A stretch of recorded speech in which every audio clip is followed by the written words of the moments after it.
Assalamualaikum warahmatullahi wabarakatuh. Kaifa halukum jami'an? Apa khabar semua? Semoga antum semua berada dalam keadaan sihat sentiasa dan dirahmati Allah Subhanahu Wa Taala. Pada kali ini, kita akan meneruskan pembelajaran dalam mata pelajaran Pendidikan Islam tingkatan 1. Tajuk kita pada hari ini ialah jenis najis dan cara menyucikannya. Dalam pelajaran ini, murid dapat menyatakan maksud jenis-jenis najis dan cara menyucikannya. Nak tahu tak, najis terbahagi kepada berapa? 1. Bukan. Atau 2. Pun bukan. Atau 3. Ya, betul. Ada 3 jenis najis. Mari kita lihat 3 jenis najis. Yang pertama, najis mukhaffafah, najis ringan. Yang kedua, najis mutawassithah, najis pertengahan. Dan yang ketiga, najis mughallazah, najis berat. Okey semua, jom kita masuk najis yang pertama, iaitu najis mukhaffafah. Najis mukhaffafah bermaksud najis ringan. Kenapa ia dinamakan ringan adalah kerana cara untuk menyucikan najis mukhaffafah adalah yang paling senang antara ketiga-tiga jenis najis. Antara contoh najis mukhaffafah ialah air kencing kanak-kanak lelaki berumur kurang 2 tahun yang hanya minum susu ibunya. Seterusnya, cara menyucikan najis mukhaffafah terdapat 2 langkah. Langkah yang pertama, najis itu perlu dibuang. Contohnya dengan cara kita mengelap dengan kain yang bersih.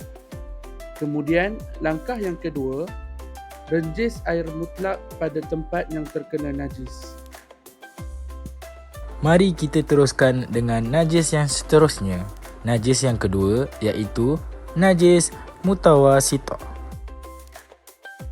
Najis mutawassithah bermaksud najis pertengahan. Kenapa ianya dinamakan najis pertengahan? Kerana cara menyucikannya tidak terlalu mudah dan juga tidak terlalu susah. Contoh bagi najis mutawassithah ada banyak. Di antaranya ialah darah, muntah, tahi, air kencing dan juga bangkai. Seterusnya, ayuh kita bersihkan najis mutawassithah. Nak bersihkan najis mutawassithah ada 3 langkah. Yang pertama, kita buang najis terlebih dahulu. Setelah itu, kita basuh tempat yang terkena najis dengan mengalirkan air. Dan akhir sekali, kita kena pastikan hilang dan suci tempat yang terkena najis daripada bau, warna dan juga rasa. Faham ya? Najis yang ketiga ialah najis mughallazah. Najis mughallazah ialah najis berat. Kenapa dia kata berat? Kerana najis ini merupakan najis yang paling kotor dan paling susah untuk dibersihkan.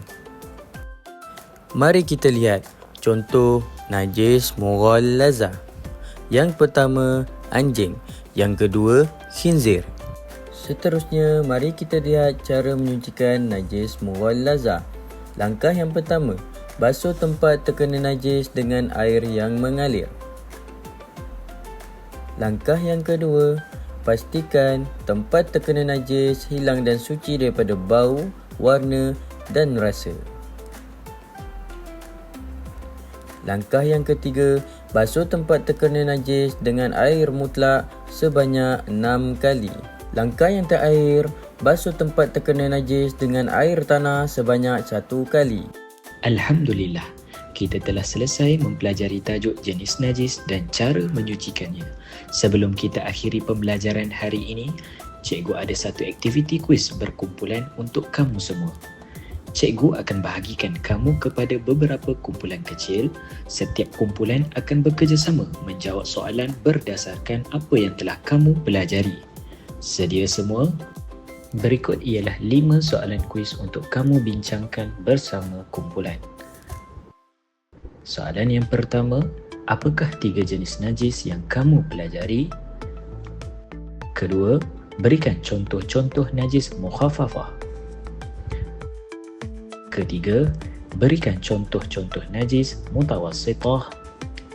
Keempat, berikan contoh-contoh najis mughallazah. Dan yang kelima, bincangkan cara menyucikan najis bagi setiap najis tersebut.